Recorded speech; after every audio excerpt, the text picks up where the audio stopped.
So I'm here with Dave McGurk, and we're going to have a little Q&A now. And first of all, Dave, how are you? Yeah, everything's good. Seem to have loads of time and no time at all. So busy with players at Hyde and little things off the pitch that we're trying to finalise. And then work myself, I'm busy with that. And then trying to homeschool the kids as well. But they go back hopefully in 2 weeks, and that'll ease a little bit of pressure within the house. Brill. Well, thanks to everyone who sent in questions via Twitter.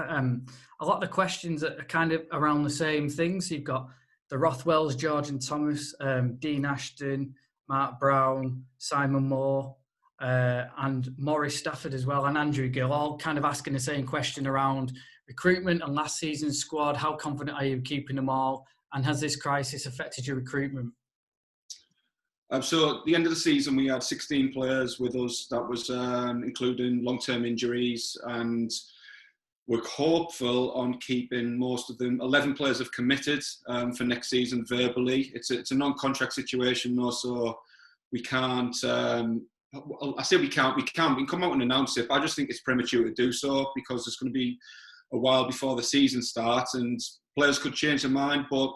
There's a trust there between me and the players, and we've offered them a financial deal, and they've committed to us on the other side of it. So fingers crossed they'll be with us. And just looking back through my notes from this time last season, I think we had three players at this time last season. So June was very fast-paced in terms of the recruitment. It's pretty obvious with the market at the moment, it's going to be a lot slower.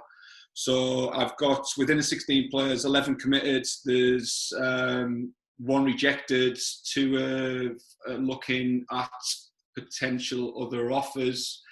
Three are looking at potential other offers but haven't said no to us. And one, it's Chris Sharp. He doesn't know what he's actually doing yet. So, we'll see. The rejections at Ash Young. Ash Young's going to China. So he didn't know when that was going to happen, but he thinks it's going to be going through in August. If it doesn't, he's going to come in with us. But Chris Sharp, he's at an age now where he's not sure if he wants to continue going to places like Morpeth on a Tuesday night. He's just had a little boy as well. So he's going to see how the next month or so goes, and then he'll get back to me from there.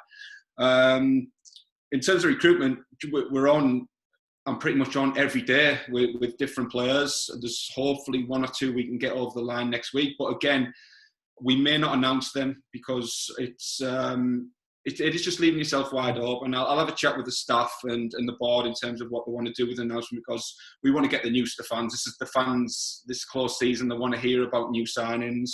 But the budget has been set. It's going to be a very similar budget to last season. Where that leaves us in terms of other teams, I'm not quite sure yet. I think it was pretty obvious last year we were, I'd say, bottom two with the budget that we had. But there is rumours of teams cutting their budgets, and we may close the gap on them. But every team who's getting the budget set at the moment is, even ours, is based on us getting back to some sort of normality. And none of us are really sure what the situation is going to be when we do return. The big hope for us is that grassroots football and junior football can resume, and education can resume, because then we can get the pitch hired out, and there's an income that can come in. So yeah, we're very busy. I'll keep everyone informed the best I can. We're trying to be transparent in terms of what's going on with numbers, but at the moment, names, I don't think it's fair to say who's accepted deals, who hasn't. But yeah, we're definitely in a better place at this point of the year than we were this time last season. So are you pleased, and you've got that clarity on what the budget's going to be? You kind of know what you can offer players then?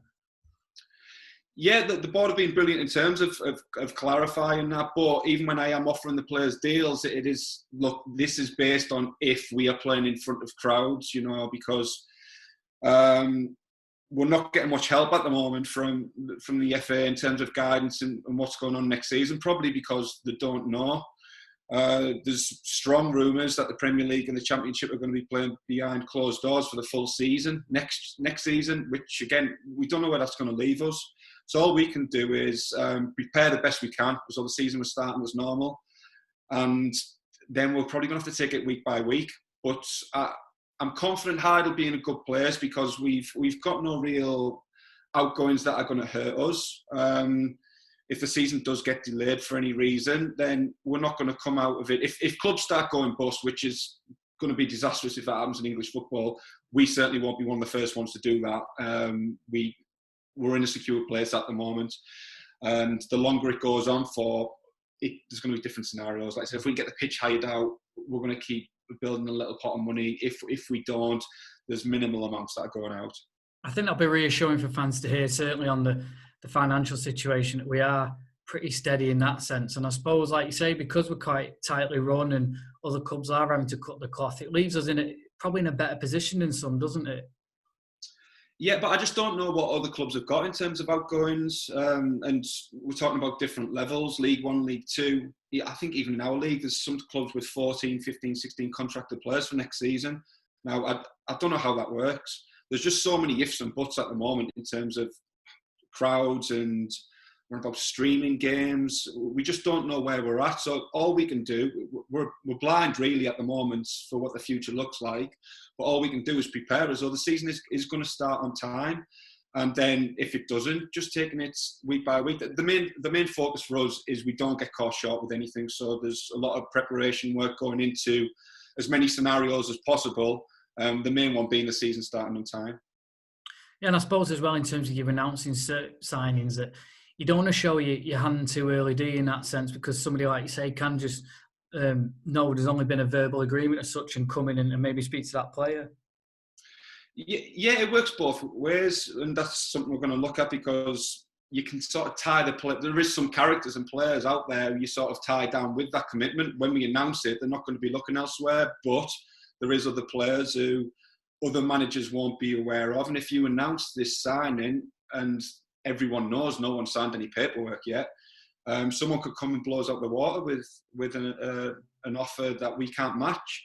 So it's a difficult market at the moment. I think we've said this to our players. I think if you've had a good season last year, you're in a strong position at the moment because there'll be 3 or 4 clubs looking at you willing to offer you a deal.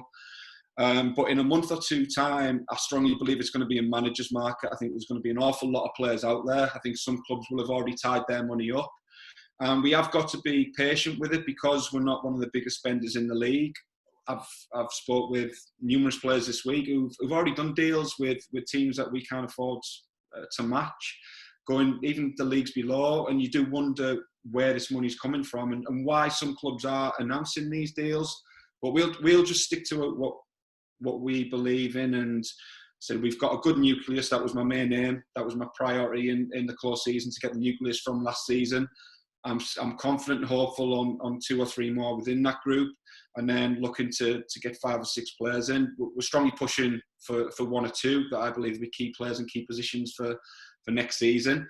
But then the other side of it, we're relaxed with it. We're quite relaxed in terms of we don't need to bring in 8 or 9 players within the next 2 or 3 weeks. It's going to be a lot slower paced, and we'll take our time with it and push strongly for the players that we believe will improve us.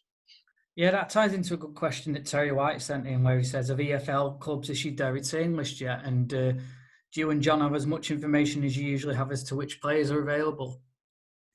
No, they haven't released them lists simply because they could still be playing. We get whispers of a lot of younger players, and I've spoke with a lot of younger players who, I think there's limits at the moment in some clubs that can only have 30 members of staff, including players in at the moment. That's a championship. Mm-hmm. So anyone who's not been in within them clubs, the Premier League and Championship, the younger players, they have been informed on what the prospects are for next season. So we are getting players filtered through in terms of who has been released. Again, we don't know where the market's going to lie. You've got to recognise that some of these kids who have been released at under 23 level, they're on a lot of money, an awful lot of money. So speaking to them at this point, I think they're kind of still expecting that money. And in a month or 2, will the market be the same? And this is where we have got to sort of hold our nerve a little bit, because I don't want to go out and blow all the budget within the first. I could easily do it in the next week. I could easily go out and blow our budget in 1 week and then think, oh yeah, we're set. But I don't think that's the best way to do things, and we'll be patient. But as I said, if the right deal's there with the right players, we'll certainly push strongly for it. Yeah, don't be silly now, Dave, and just blow all the money. Come on. It's easy. It is easy to do. It is easy to do. And there's a lot of good players now. There's an awful lot of good players now who are available, but they've got to be at the right price. And said in a month or two, what that price is now, it might look completely different. So we'll be patient. I think we did well with it last year in terms of getting players in, but we really had to push hard because we only had a month of preparation last year. I think I took the job around a week ago, same time last year, a week ago. So you can imagine it was a lot more heavy-handed in terms of what we had to do.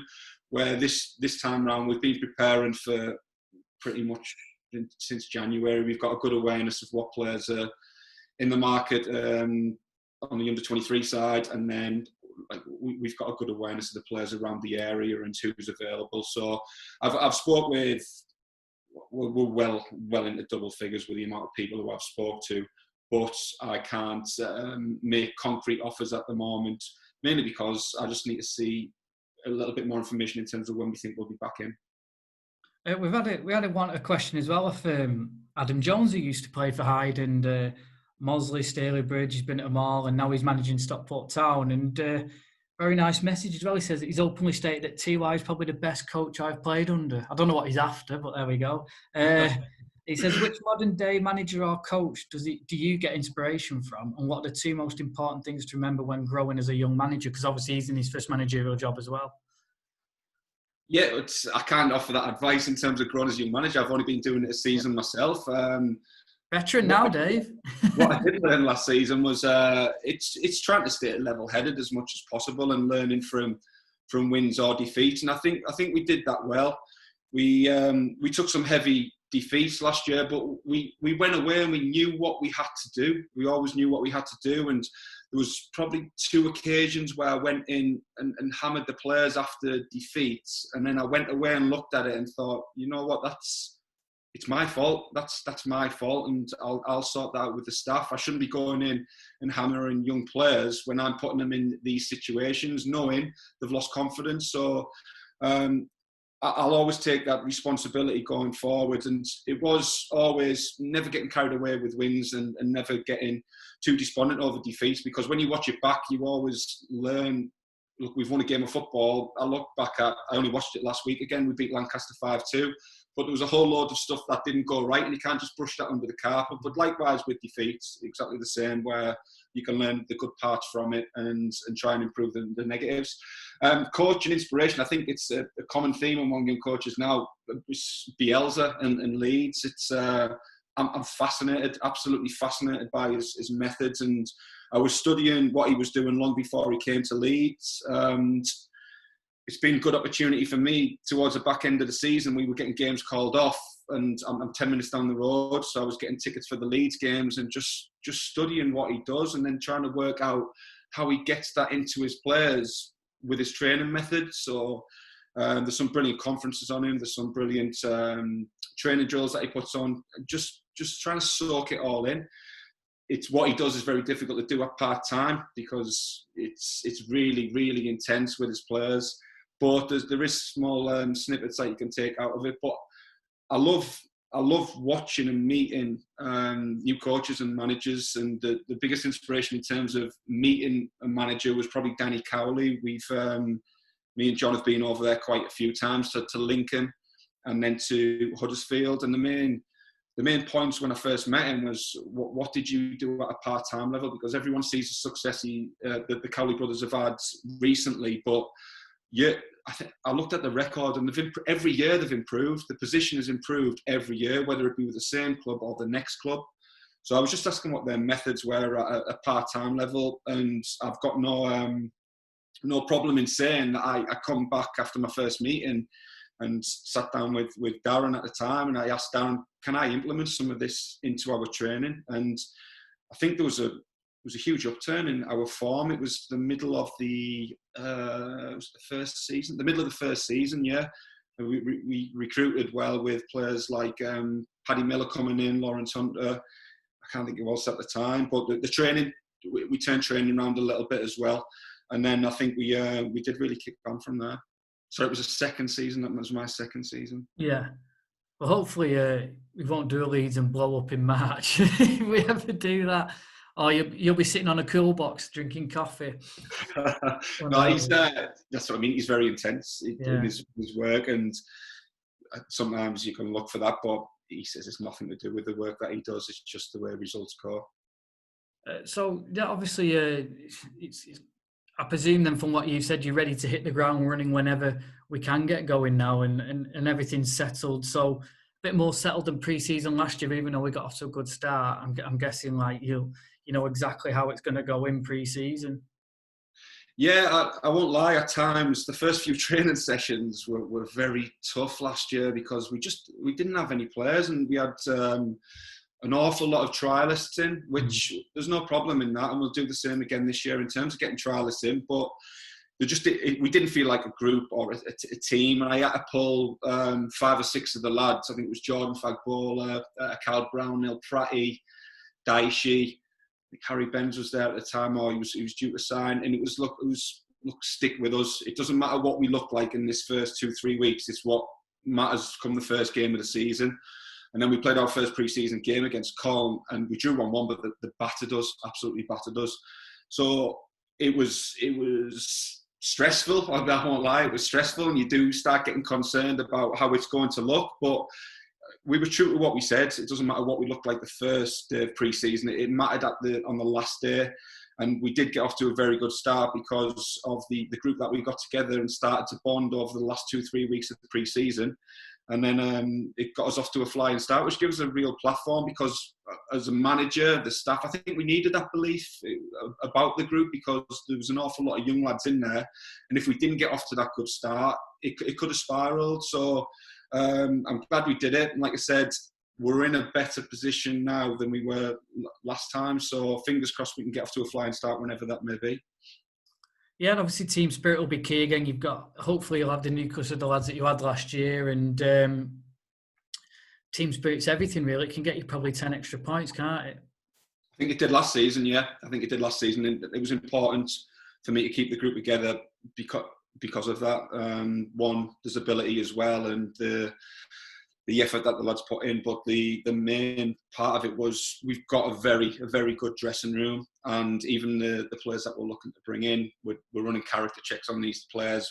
They need to fit into the group, and I've got no doubt that did get us an extra, I'd say 10 to 12 points last season. Brilliant. Well, Dave, thanks for answering those questions, and I'm sure we'll catch up again when there's news and we can announce signings and things like that, and if we know we're going to start. Yep, definitely. Just again, messages to the fans in terms of we will keep you informed in as much as we can, but you've also got to consider when we are keeping things to ourselves. It is just to protect the new signings that we are trying to get in, or trying to retain the players that we don't want to lose. So I'll always be as transparent as possible and get as many clear messages over. But if it does go quiet for a little bit, be assured that we are working hard behind the scenes, me and all the staff. Basically, don't be tweeting going, why have we not signed anyone yet? Listen, I'm a football fan myself, so I understand that. I completely understand. But with certain players, we might put something out there, but I feel to protect the football club and protect the signings, that there is some that I do need to keep to myself at this moment. If they announce that the season starts on time, we'll get the signings out as quickly as we can. But until the paperwork's actually done, like I said, we can't do any paperwork at the moment. So until that's done, we may have to stay a little bit quieter with it than most clubs are, and that's their choice and that's ours. But I'll do my best to keep the fans informed on as much as possible. And of course, Tom Pratt's under contract for this coming season, isn't he? So that's one player we know is going to be there. Yes, Pratty is the only player contracted with us for next season at the moment. And I've made, there's 2 other contract offers that are out there. That might be our limit in terms of finances. So we'd love to have 15, 16 contracted players and keep a squad that's consistent week in, week out. But it works both ways. The non-contract situation did come to our benefit at times last year, and other times it didn't when players were taken from us. So we've got no complaints with it. We know what the situation is, and said we feel stronger for having a year behind us. Bro, well, Dave, cheers. Thanks for that, and best of luck for whenever we start the season. Right, nice one, Luke. I'll catch up with you